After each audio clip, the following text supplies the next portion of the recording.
Coming up on First at 4, a two-day manhunt in Southwest Virginia and East Tennessee ends with a fugitive under arrest. And WYMT teams up with Kentucky Power to fill food pantries across eastern Kentucky.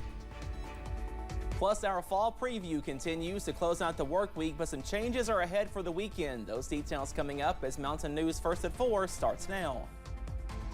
Dedicated to eastern and southern Kentucky, this is WYMT Mountain News First at 4.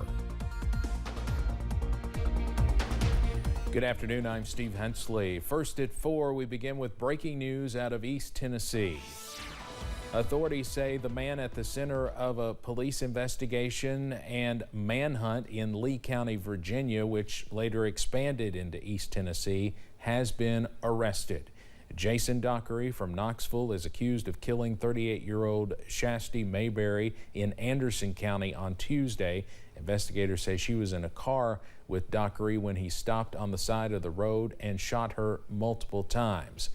That chase ended up in Lee County, Virginia, and then it was thought he went back to East Tennessee, and that's where he was arrested this afternoon. So again, the breaking news, tense search for this man right there is over, and he is now in custody. And we'll continue, of course, to follow that story as we learn more.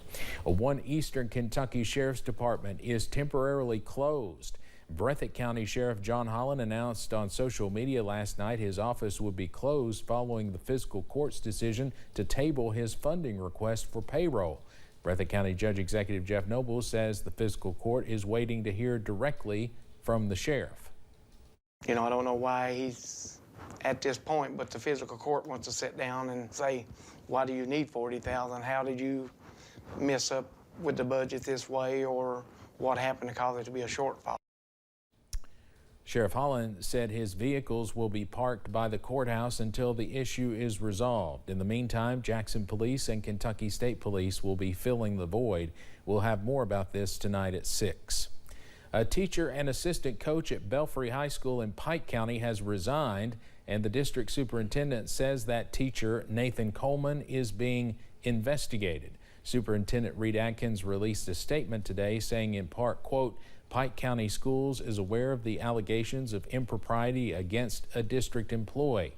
Atkins continued saying, quote, due to the nature of the allegations, several state agencies are involved in this matter. Therefore, we are very limited as to what can be discussed, end quote. You can read his full statement on our website at WYMT.com. The city of Everett has faced issues with its water system for 2 years. The city has gone without water at some points and is now having to pump water from the river. The chief water plant operator, Woodrow Field, says it's been a struggle getting funds for the water plant. He says they have been denied funding in the past, but that will not stop him. But there's different avenues that we're trying just any way that we can, because it has reached a point to where it's not the funds that the city could provide. We're going to have to find some outside source funding, and we're going to have to probably have that coming from more than one source. Field says it's frustrating to still be facing these problems. We'll have more on what they are doing in the meantime tonight at 6.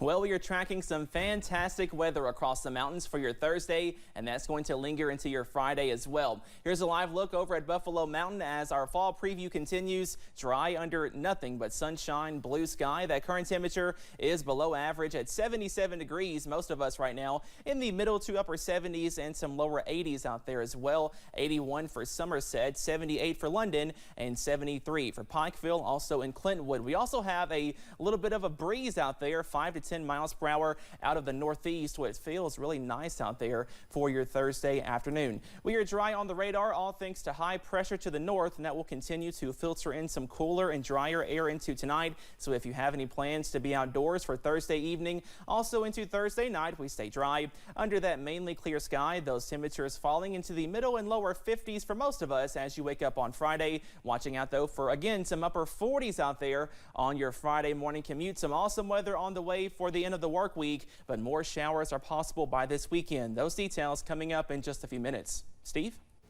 Cameron, thank you.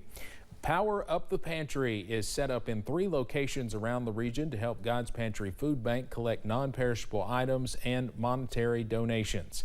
WYMT's Madison Carmouche is live at the Hazard location and just down the road from here with more. Madison? Good afternoon, Steve. I'm here at the ARH Medical parking lot where Kentucky Power and WYMT are presenting the 4th annual Power Up the Pantry event.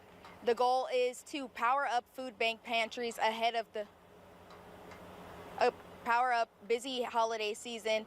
God's Pantry Food Bank volunteer and food drive manager Dewan Carey says that they want to help make sure families don't have to choose between food or Christmas gifts in the coming months.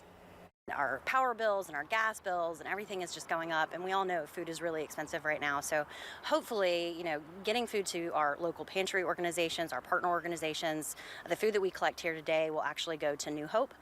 It's a local pantry here in Hazard, and that allows people to kind of go to our pantry when they need to kind of fill that gap.